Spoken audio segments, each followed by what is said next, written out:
propose de passer vraiment à l'élément mécanique, le côté un peu moteur du piano, la fameuse mécanique. On peut voir une image justement en fond de Bartolomeo Christoforis, vous avez peut-être vu apparaître, qui était du coup l'image du fameux, la première mécanique avec le fameux bâton d'échappement. Alors, j'arrête pas d'en parler. Où on dit l'échappement ici? Vous avez une touche ici d'un piano, alors à mécanique viennoise, qui a été un petit peu le, le successeur de la mécanique de Bartolomeo. Mais tout ça pour vous montrer ici, là, voilà, de quoi on parle depuis le début. C'est tout simplement cette petite équerre en bois, voilà, une sorte de petit, un jack, comme le disent les anglo-saxons. Voilà, une équerre. Et c'est vraiment cette petite pièce qui, parmi les 12 000 du piano, va faire le succès du piano. Hein. Qu'est-ce qu'elle va faire concrètement? En fait, cette pièce, comme on l'a vu, elle va permettre de pousser le marteau, vraiment telle une catapulte. Hein, voilà. Le marteau, à la base, il est mis sur un axe. Il va être vraiment projeté, très simplement, projeté contre la corde. Et il va permettre, en fait, de le libérer, ce marteau, contrairement au clavicorde, il va le libérer au dernier moment dans l'idée, pour justement pouvoir permettre de nuancer. La mécanique, elle ne va pas s'arrêter qu'au bâton d'échappement, elle va comprendre énormément, voilà, énormément d'éléments. Et du coup, on peut le voir aussi sur ce qu'on appelle des coupes mécaniques, je vous ai ramené ça. Vous avez du coup ici, hop, une touche de piano droit. Alors, il y a un peu d'électronique, mais dans l'ensemble, vous la retrouvez également là. Et on y voit, si on peut zoomer, si c'est bon pour tous, voilà, le fameux bâton d'échappement qui est ici, un peu plus petit que sur ma mécanique viennoise, mais toujours présent, mis au cœur du système, entre guillemets. Et on va également pouvoir l'observer sur une mécanique de piano à queue. Vous voyez que vraiment les conceptions sont très différentes. Et on va le retrouver toujours également là, toujours en plein cœur de l'action. Pourquoi je dis ça? Parce qu'effectivement, le pianiste, lui, il connaît la touche. Voilà, il connaît la touche d'un piano. Souvent, le meuble est fermé. Alors aujourd'hui, on les a ouverts, mais voilà, 9 fois sur 10, ils sont fermés. Et c'est vrai qu'on sait souvent qu'il y a un marteau au bout de la clé qui va venir frapper la corde. Ici, sur ma mécanique, la corde étant symbolisée là, par une petite barre d'acier rigide. Mais malgré tout, on se doute rarement qu'il y ait autant de complexité entre les deux. Justement, la complexité n'était pas l'apanage du fameux clavicorde, et auparavant, on pouvait s'imaginer en fait un marteau collé au bout de la touche. Donc, quand je levais ma touche, le marteau restait collé à la touche et également à la corde. Et non, on a décidé en fait d'ajouter à peu près 14-16 éléments, à peu près 120-130 pièces pour une touche. Alors, c'est des myriades de petites pièces, hein. Mais globalement, il y a quand même un peu plus que l'échappement. Tout simplement, quel est le but de toute cette aventure? Ça va être de faire en sorte que toute l'énergie insufflée par le pianiste aille le maximum à la corde. Et en ça, c'est ce qu'on appelle une mécanique. Il y a un rendement mécanique. Alors, un peu comme le vélo, voilà, c'est tout à fait pareil. Vous pédalez d'un tour, mais vous avancez de 2 mètres. Eh bien, dans la mécanique d'un piano, c'est un peu le même but. Vous enfoncez une touche et le marteau, lui, va parcourir beaucoup plus de distance que votre doigt. Eh bien, tout simplement, comme pour les artistes, chaque nuance est très importante. Il faut que rien ne se perde. Et donc, il va falloir qu'il y ait le trajet le plus droit possible, le plus direct, et surtout également toute l'intention du pianiste, et donc son énergie cinétique qui va surtout mettre au moment, à son impact, qu'il aille le retranscrire au marteau pour qu'il puisse s'exprimer in fine à la corde. C'est un cheminement un peu complexe, mais c'est vraiment très intéressant. Ça va faire partie après un peu de l'entretien du piano. C'est effectivement une mécanique du coup qui est assez complexe, même si elle est faite encore avec des matériaux très naturels, hein. Ici, vous avez du coup beaucoup de hêtre, des résineux, du pin pour la touche, et vous avez aussi des peaux, des cuirs de daim, des peaux de cerf. Alors effectivement, je m'amuse, mais le piano n'est pas vegan. Malgré tout, ça reste quand même quelque chose de... on fait du greenwashing ces temps-ci, mais c'est le cas quand même du piano. Voilà, c'est un instrument qui pollue peu, qui dure longtemps et qui est fait à la base avec voilà, des matériaux qui sont naturels, en tout cas beaucoup de matériaux naturels. Et tout ça pour en revenir au fait que les matériaux naturels, le seul problème, c'est qu'ils sont des fois un peu vivants, dans le sens où, avec le temps, ils vont avoir tendance bien à bouger. Et forcément, ça va impacter le toucher du pianiste. Ce qui peut impacter, bien sûr, c'est avant tout l'usure aussi, puisqu'il y a des pièces d'usure. On peut se douter que toutes les parties qui sont comme ça en feutre, donc c'est de la laine, hein, de la laine de mouton, c'est des laines, alors c'est des feutres qui sont tramés, tissés, foulés. On a plein de familles de feutres et de qualités de feutres différents en fonction des utilités au sein de la mécanique, mais toutes ces choses vont évoluer dans le temps, et même le bois qui, lui, peut gauchir et travailler, fait en sorte que ça fait partie vraiment du cœur de notre métier, que de régler, on dit, l'instrument, voilà, faire, on va dire, un réglage, et donc le fameux échappement de Bartolomeo en fait partie. Il est assez important, surtout pour les contrôles des pianissimi.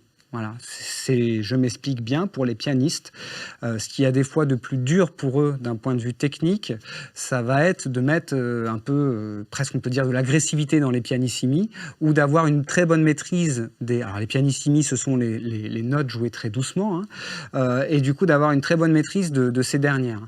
Une chose qui est aussi très dure pour les pianistes, ce sont les notes répétées, les trilles, donc vraiment la répétition rapide. Et bien c'est ce qui va être très dur aussi pour la mécanique. Voilà, c'est deux éléments qui vont faire en sorte qu'une mécanique peut être très bien conçue et avoir un très bon rendement, ou hélas être un peu plus malheureuse, un peu plus aléatoire, et fournir au pianiste un peu moins d'intérêt, et surtout du coup une palette sonore et une nuance un peu moins, une expression un peu moins grande. Que vous dire si ce n'est que vous avez vu du coup un piano à queue. Je peux vous montrer d'ores et déjà un piano droit. Alors le piano droit, lui, il est arrivé plutôt fin 19e, début 20e. Tout simplement, eh bien, les gens arrêtaient d'avoir des châteaux, hein, ils avaient aussi un peu moins de moyens. Donc pour des raisons de place et d'économie, on a inventé le piano droit. Le piano droit, lui, comme son nom l'indique, contrairement au piano à queue, il est donc vertical. Tout ce qu'on appelle la structure harmonique, les cordes, vont se retrouver toutes droites. Le clavier, lui, bien sûr, ne peut pas se jouer verticalement, donc on va le garder tel quel.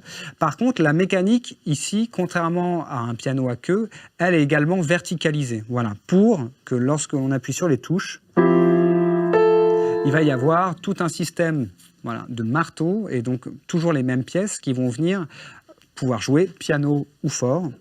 Doucement, voilà, piano et forte, doucement ou fort. Je me permets, elle m'embête, je la retire. C'est donc la sourdine, la pédale du milieu, ou la pédale dite d'appartement, hein, pour les gens qui en ont un, ils le savent bien. Ça peut être très pratique lorsque l'on travaille les gammes, ou lorsqu'on fait des passages répétés. C'est donc, comme vous venez de le voir, une simple bande de feutre qui vient se glisser entre le marteau et la corde. Je la simule, regardez, un sopalin, ça sert à tout. Et qui va du coup venir vraiment adoucir, voilà, le son d'un piano. C'est une pédale du coup qui est vraiment très différente de celle du piano à queue, mais qui a quand même son utilité. Du coup, le piano droit, lui, mécaniquement, il va avoir un petit peu moins, voilà, de pièces, en termes même de nombre, qu'un piano à queue, et un petit peu moins de potentiel. Qu'est-ce qui va différencier les instruments entre un piano à queue et un piano droit? Mais ça va être vraiment la mécanique, le toucher du piano. Pourquoi? Parce que vraiment à fabrication égale, à qualité égale, les fabricants de pianos savent faire de très bons pianos droits et de très bons pianos à queue. C'est-à-dire que, encore une fois, c'est une qualité de boîte de table d'harmonie, de cordes, de cadre en fonte. Si on met le même soin et qu'on a le même cahier des charges sur un piano à queue ou un piano droit, on peut avoir dans l'idée le même résultat. C'est pour ça que des fois on dit qu'il vaut mieux un bon piano droit qu'un mauvais piano à queue. Pourquoi les deux existent? Alors c'est qu'historiquement, on l'avait dit, on est parti d'un clavecin, donc déjà en fait de quelque chose d'horizontal. Il y a un intérêt aussi à avoir souvent des instruments qui peuvent être plus longs. Alors, la taille des pianos a son importance. Pourquoi je vous en parle? Parce que dans l'idée, plus un piano à queue est long, ou alors plus un piano droit est haut, et plus en fait, notre première note, qui est toujours la même, hein, le La, va pouvoir avoir une corde très fine et beaucoup plus longue. Et ça, c'est important parce que ça va apporter de la richesse et de l'harmonicité dans le registre basse. Je m'explique peut-être un peu mieux. L'intérêt de sortir d'un piano d'étude, donc d'un petit piano droit, ou d'avoir un très grand piano à queue de concert, pour être vraiment honnête sur les 6/10 de l'instrument, donc des médiums jusqu'aux aigus, si la qualité des matériaux et du savoir-faire est égale, on peut arriver aux mêmes choses entre un petit piano d'étude et un grand piano de concert. Par contre, sur les 20 premières notes, vraiment, il va y avoir une très très grande différence. Alors, dans l'harmonicité, en fait, on évite l'inharmonicité, donc ça va plutôt être ce qu'on appelle la précision du son ou la qualité, la richesse des basses. Voilà. Plus la corde est fine et longue, et plus le piano va avoir un registre bas, médium et basse riche, intéressant musicalement. D'ailleurs, une petite anecdote très rigolote, dans l'idéal, si ma mémoire est bonne, je pense qu'un piano, dans une théorie où on voudrait la corde la plus fine et la plus longue possible, devrait faire à peu près 9 mètres de long, 9 à 10 mètres. Déjà, même dès Cristofori, on a dit, on coupe tout ça, 10 mètres, vous êtes bien gentil, c'est un peu trop. Donc, on a décidé de rajouter un filage aux cordes, d'augmenter le diamètre en fait, de la corde pour avoir une masse suffisante. Et plus tard, au XXe siècle, il a été décidé de croiser les cordes. C'est-à-dire que dans les vieux pianos, que je n'ai pas amené aujourd'hui, les cordes étaient toutes parallèles, toutes droites, et les instruments étaient plus petits. Le problème qu'on avait, c'est que du coup, le registre basse, lui, était souvent moins intéressant, moins mis en valeur. Pour se retrouver à un endroit, on va dire, plus central par rapport à la table d'harmonie, il a été décidé de croiser les cordes et donc de permettre d'avoir une diagonale plus longue pour les basses et de gagner encore un peu en richesse et en précision de son. Peu importe que ce soit un piano droit ou un piano à queue, si la conception est bonne, on peut avoir vraiment des choses magnifiques au niveau de la fameuse structure harmonique. Par contre, mécaniquement, c'est là où, eh bien, disons-le clairement, le piano à queue sera toujours voilà, inégalé. Pourquoi? Je vous propose de venir vous l'expliquer en regardant de plus près la mécanique. La mécanique ici d'un piano droit, elle va être composée donc d'une touche, d'un marteau, de l'élément central qu'on appelle ici un chevalet, qu'on va retrouver également, alors je suis désolé pour les gestes vifs, c'est peut-être pas facile de suivre, mais sur le piano à queue, là. En revanche, il va y avoir vraiment une grande différence sur le piano à queue, est apparu par Sébastien Erard, 1820 je crois de mémoire, ou 22, le fameux double échappement. Alors le double échappement, pour les pianistes un peu aguerris, qu'est-ce que c'est? C'est pas deux échappements en fait, c'est un peu un faux ami, c'est plutôt en fait la possibilité de répéter beaucoup plus vite. Je m'explique, donc Sébastien, on me permettra de l'appeler Sébastien, qu'est-ce qu'il a inventé? Il a inventé en fait voilà, cette pièce en plus qui n'existe pas dans le piano droit, un levier supérieur qui va permettre en fait de faire en sorte que le fameux bâton d'échappement de Bartolomeo se réengage plus vite sous le marteau et on puisse répéter beaucoup plus facilement. Je fais un test. Regardez ici, vous avez une note, je la joue et lorsque je la relâche tout doucement, je m'aperçois que déjà, dès maintenant, alors que je l'ai à peine relâchée de 3 mm, je peux la relancer. Ici, c'est ce qu'on appelle une répétition facilitée. Sur un piano droit, lorsque j'actionne ma touche, ici, je suis en fait obligé d'attendre. Vous voyez le bâton d'échappement, je ne sais pas si vous le voyez ici, mais il est très loin de pouvoir répéter la note. Et en fait, je suis obligé, voilà, d'attendre d'avoir relâché la touche pour que ce fameux bâton d'échappement se réengage et que je puisse la rejouer. Est-ce que tout le monde a bien vu ou je vous fais le... Voilà, j'espère en tout cas que vous avez pu voir ça derrière l'écran. Et c'est vraiment cette grande différence qui fait le succès de la mécanique du piano à queue. Mais pas que. Ça va être aussi une question d'inertie. Pourquoi je dis ça? C'est tout simplement que le fait d'avoir ici un marteau horizontal, je reprends mon petit marteau, hop, un marteau horizontal, c'est quelque part, pour le pianiste, c'est plus contraignant. C'est-à-dire que ça va nécessiter plus de force, voilà, pour soulever l'élément quand on joue pianissimi. Par contre, ça va apporter beaucoup de précision. C'est-à-dire que dans l'idée, vous avez une plume. Si vous décidez de la jeter exactement à 58 cm du sol, eh bien, ça va être très délicat. Si vous avez une bille de plomb, ça va vous demander plus d'efforts, mais finalement, ce sera plus facile d'arriver à votre cible. Eh bien, c'est en fait ce que beaucoup ressentent en tant que pianiste sans pouvoir l'expliquer vraiment, entre la différence entre un piano droit et un piano à queue.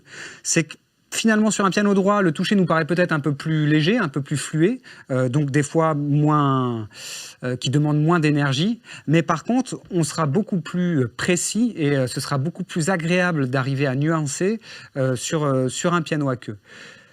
Alors heureusement, il y a des très beaux et très grands fabricants de pianos qui nous arrivent à nous faire oublier cette petite différence. Et voilà, il y a des pianos droits, souvent dans les pianos haut de gamme. Voilà, je pense au Concert 8, au modèle 432 chez Steinway, enfin voilà, vraiment même chez Yamaha, qui ont aussi eu des réputations d'avoir des mécaniques un peu infaillibles. Je dois avouer que sur leur modèle vraiment très haut de gamme, ils ont des touchés bluffants et qui a rien à pallier à une mauvaise mécanique voilà, de piano à queue. Mais c'est l'élément vraiment central. L'inertie, qui est reliée un peu à cette sensation de poids, donc de force que le pianiste doit mettre, est vraiment très différente, et c'est ce qui va offrir une palette un peu supérieure, vraiment du coup au pianiste, qui va pouvoir exploiter toutes ces nuances en plus sur un piano à queue, qu'il aura plus de difficultés à trouver sur un piano droit. Quid du piano numérique? Alors le piano numérique, en termes de réglage et d'accords, j'aimerais vous en toucher un mot parce que c'est quand même maintenant un piano important. Donc on est parti du synthétiseur pour arriver au clavier, et aujourd'hui on appelle ça piano numérique. Et donc aujourd'hui il est apparu et il est bien dans bien des maisons, alors pour des raisons de coût, mais pas forcément, c'est plutôt maintenant par rapport à l'entretien et au fait qu'on déménage souvent, donc dans l'imaginaire, et c'est à juste titre, c'est un instrument qu'on considère comme pratique.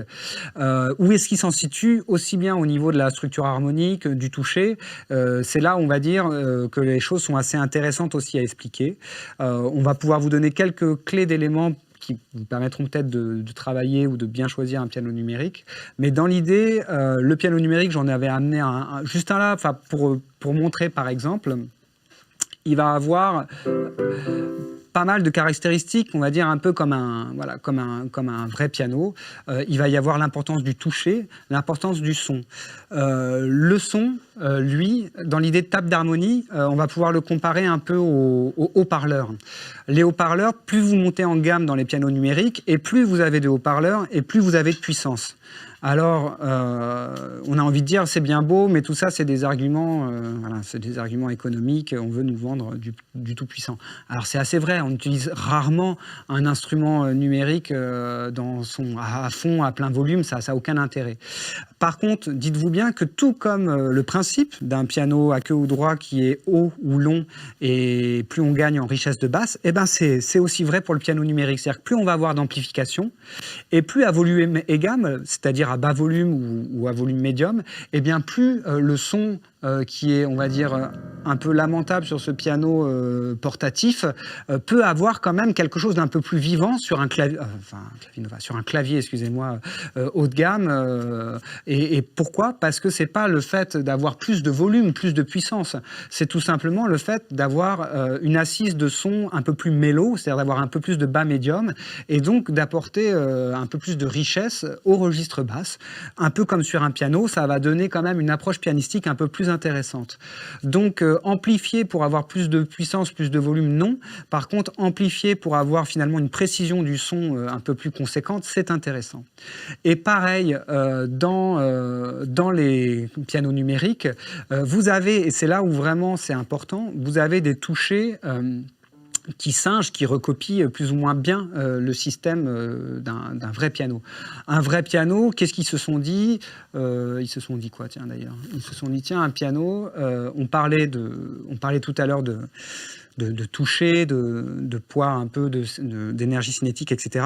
Un piano, c'est un poids statique, c'est-à-dire que je prends un poids, je la pose sur ma touche, et à partir d'un certain gramme, eh bien, la touche s'actionne. Il faut une certaine force pour commencer à faire actionner la touche. Et bien sûr, le piano numérique, ils ont fait la même chose. Ils ont dit, bon, ben voilà, on va mettre un poids, c'est le fameux toucher lourd du piano numérique. On est bien loin des ressorts boudins et du toucher synthétiseur de Jean-Michel Jarre, etc.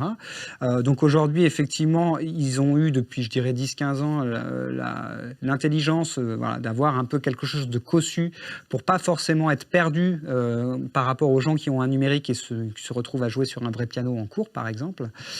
Par contre, effectivement, ils ont quand même une importance. Ce n'est pas qu'un poids statique, on l'a vu, c'est plein de petites pièces. Et c'est là aussi où dans les pianos d'entrée ou de haut de gamme, il va y avoir des grandes différences. Comment font-ils? En fait, au bout de la touche, vous avez des systèmes de poids contre poids. Et donc, plus ces systèmes sont sophistiqués, on va dire ingénieux, et démultiplient bien la sensation du poids, et plus on va se retrouver, on va dire, confronté à la résistance d'un piano droit ou un piano à queue. On va même jusqu'à recopier les sensations de friction. C'est-à-dire que les pianistes, je me permets de reprendre une mécanique de piano droit, les pianistes, quand ils jouent surtout pianissimo, connaissent bien, il y a un tout petit point dur en fond de touche, voilà, qui est un peu une résistance, qui est encore des fois plus prononcée sur le piano à queue, et qui est due toujours au fameux point d'échappement de Bartolomeo Cristofori. Eh bien, cette petite résistance que chaque pianiste peut ressentir s'il y prête attention comme ça, en décomposant à l'aveugle, hein, sans même jouer la note, ce petit point, eh bien, on l'a aussi recopié, pour les pianos numériques. Donc vraiment, il y a une vraie intelligence d'essayer d'analyser ce qu'il fait un piano, et on arrive aujourd'hui à des touchés assez... Voilà, qui peuvent être, on va dire, en termes de travail mécanique, assez intéressants. Alors, attention, l'argument du fameux toucher bois, pas forcément de veto particulier, mais c'est-à-dire que vaut mieux un bon système de démultiplication poids contre poids que d'avoir un argument de dire bah, regardez, j'ai une touche en bois. C'est pas forcément vrai. Alors heureusement, plus on monte en gamme, plus les touchés sont évolués, et à la fin, souvent les claviers ont un toucher bois. Mais cet argument-là est pas forcément complet, on va dire. Une petite expérience pour les possesseurs de piano numérique. La difficulté, en fait, là où ça pêche encore, ça va être plutôt dans la relation toucher-son, dans la réactivité. Et là où il faut faire attention, c'est plutôt dans la nuance. C'est-à-dire qu'un piano, un vrai piano, c'est sonore. Voilà, c'est vibratoire, c'est sonore, ça fait du bruit. Un piano numérique, on a très vite, et c'est des fois pour ça aussi qu'on l'acquiert, pour les voisins, pour soi-même, etc. On a très vite tendance à jouer un peu à bas volume. Alors moi, je vous invite vraiment à faire cette petite expérience. Vous prenez votre téléphone portable, vous avez une application, j'imagine, gratuite d'un décibelmètre, et un jour, si vous êtes confronté à un vrai piano, vous jouez mezzo, et vous regardez le volume, le son, le décibel que ça produit. Et après, vous rentrez chez vous et avec votre piano, vous faites la même chose. Et moi, sur ce piano, j'ai fait le test. On va dire, à volume égal, et ben en fait, je suis à fond. Voilà, je suis sur le clavier numérique, je suis vraiment à fond. Et ça, il n'y a pas beaucoup de gens qui jouent alors à fond parce que justement l'amplification aussi est très faible, mais à fond, effectivement, peu de gens se prêtent à l'idée de jouer à fond. Donc vraiment, c'est quelque chose d'assez intéressant et qui peut apporter justement l'importance de la nuance. Parce que les pianistes, eux, ils n'ont pas de bouton volume. Donc ils apprennent à nuancer. Et c'est vraiment le petit piège à attention à faire éviter. C'est peut-être un des seuls, hein, puisque vraiment ça reste voilà, de très bons outils. Mais il faut juste faire attention à ça. Voilà, je pense que alors j'ai dévié par rapport au pur côté mécanique, mais j'espère vous avoir appris pas mal de petits éléments. Je ne sais pas si vous avez des questions. Si, bien sûr. Clément, combien y a-t-il de réglages dans un piano ? Ah oui, ça c'est une très bonne question. Vous me permettez, avant d'y répondre. Alors effectivement, 2 réglages dans un piano. Il va y avoir à peu près, je dirais 14-16 points de réglage pour un piano droit et 16 à 20, enfin 18 à 20 pour un piano à queue. Pourquoi? Alors toujours le fait d'avoir des petites pièces en plus sur le piano à queue, ça va rajouter des réglages en plus. Alors, ces réglages, globalement, il faut compter sur un piano droit, il faut compter 4 heures voilà, de réglage pour vraiment faire les 88 touches et donc les 14 à 16 réglages, et plutôt 6 à 8 heures sur un piano à queue. Et on les fait quand, en fait, ces réglages-là? Est-ce qu'on doit les faire tous les ans? On doit les faire tous les 10 ans? Oui, tout à fait, c'est une bonne question. Alors, ça va dépendre de beaucoup de paramètres. Ça va dépendre de la qualité de la mécanique. Ça va dépendre aussi du nombre d'heures de vol du piano, donc d'heures de jeu, excusez-moi, du pianiste. Hein. Et ça va dépendre aussi un peu de l'exigence, bien sûr, du pianiste. Le piano, c'est quand même quelque chose d'assez robuste. Globalement, je dirais que souvent, ce qui est préconisé, c'est un entretien annuel. On dit accorder son piano. Donc là, dans l'idée que vous pouvez vous en faire, on va tout simplement plutôt travailler sur la justesse. Mais très souvent, l'accordeur, quand il a un peu de temps et que l'instrument, ça se passe bien au niveau de l'accord, il y a toujours un peu des petits réglages qui sont repris. Je dirais que pour faire un peu une refonte, revisiter un peu ces réglages, tous les 5 à 8 ans, paraît raisonnable. Et tous les 10-20 ans, un réglage assez poussé. Et à partir de 30-40 ans, donc vous voyez, c'est un peu comme en paysagerie, on est quand même sur des temps longs hein, quand on plante un arbre, eh bien, on va dire 30-40 ans, là par contre, il faut opérer, docteur. C'est-à-dire que là, vraiment, l'usure, si vous jouez une demi-heure, 1 heure par jour, il va y avoir vraiment des usures très prononcées que chaque réglage ne pourront plus suffire. Et là, il faudra revenir avec des pièces, enfin voilà, rechanger des pièces au sein de la mécanique pour retrouver voilà, le toucher d'origine, quoi. Merci Clément. Est-ce que tu peux peut-être nous parler des pianos hybrides, puisque tu as parlé des pianos numériques, Oui. des pianos acoustiques. Ouais, Est-ce que le vrai. combo existe? Oui, tout à fait, ouais, c'est vrai. Alors, piano hybride, il y a deux pans. Alors, vous m'excuserez, on va peut-être du coup forcément citer des marques, mais globalement, même un pays, les Japonais sont très forts, et ce depuis tout temps.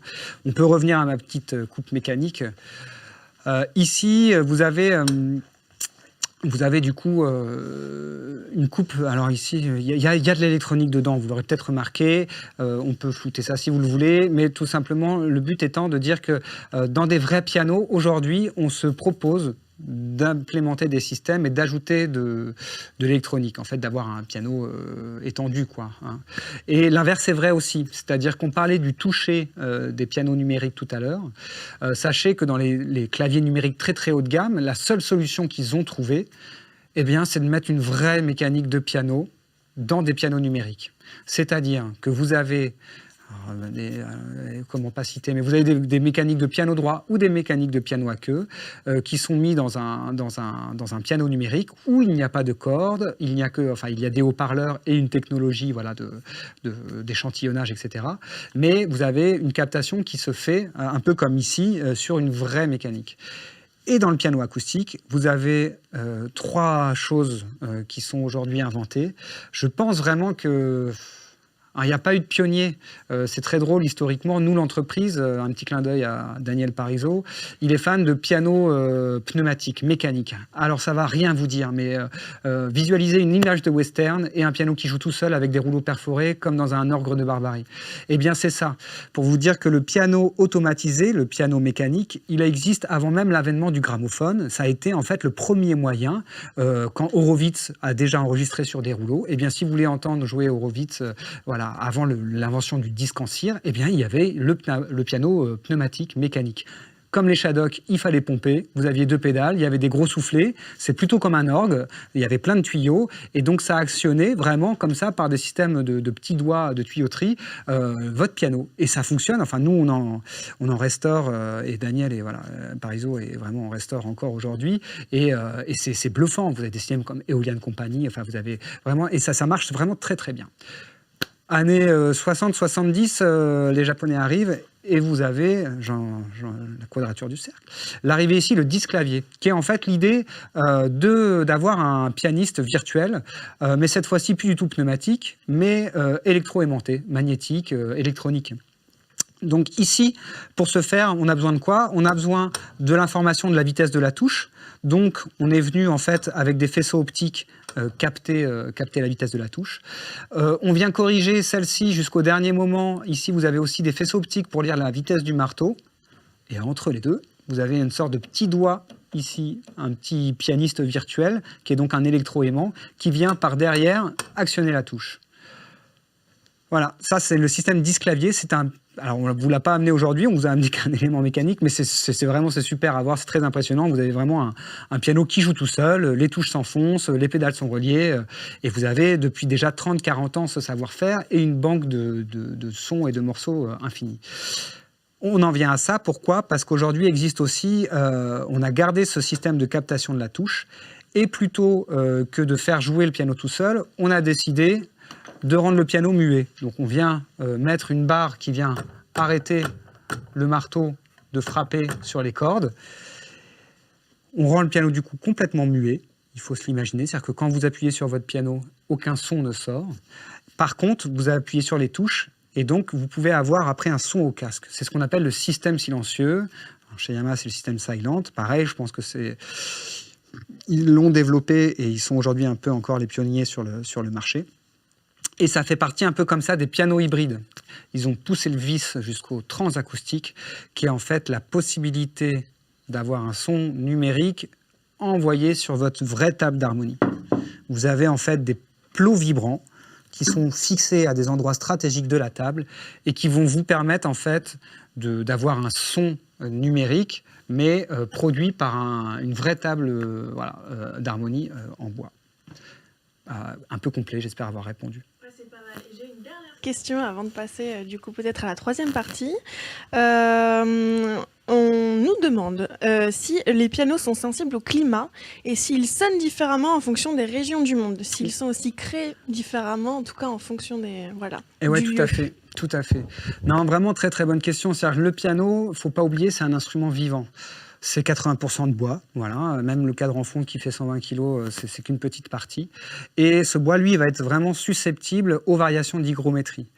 On a cette chance, nous, à Toulouse spécifiquement, aussi d'être dans un climat un peu parfait pour le piano. Voilà, un climat occidental, il n'y a pas trop de variations, etc. Mais vous doutez bien que les deux endroits les pires au monde, ce sont nos confrères québécois ou canadiens, ou du coup même en haute montagne, en France, dans les Alpes ou dans les Pyrénées, à cause d'une hygrométrie très sèche, très très basse, voilà, très peu d'humidité. Le bois déteste la sécheresse, bien plus que l'humidité. Le bois, limite, préfère gonfler que de se rétracter. Et à contrario, une ambiance extrêmement humide et saline, ne pas dire les îles, hein, voilà, typiquement, ça c'est vraiment le 90%, enfin voilà, des confrères qui exercent à Mayotte, ou je sais pas, en Guadeloupe, etc. Ils sont même plus accordeurs de piano, ils sont sauveurs de piano, quoi. C'est-à-dire que les pauvres, ils se désintègrent. Alors les fabricants ont quand même essayé de prendre en compte ce paramètre depuis toujours, même John Pleyel, en 1870, avait des versions qui étaient dites tropicalisées. Donc, en fait, ils venaient traiter leur bois et leurs aciers différemment. Ils venaient des fois, à la place de coller des éléments, les coudre, tellement la chaleur humide pouvait des fois décoller les colles naturelles. Ils décidaient carrément de les coudre. Donc, c'est vraiment un souci pour les fabricants depuis tout temps. Aujourd'hui, souvent, la grande fabrication ont 2 ou 3 process en fonction des endroits où vont être destinés les pianos. Donc, il va y avoir des process par rapport aux environnements très très secs et également des process par rapport aux environnements très très humides. Nous, en Europe, on a cette chance, on se situe juste entre les deux.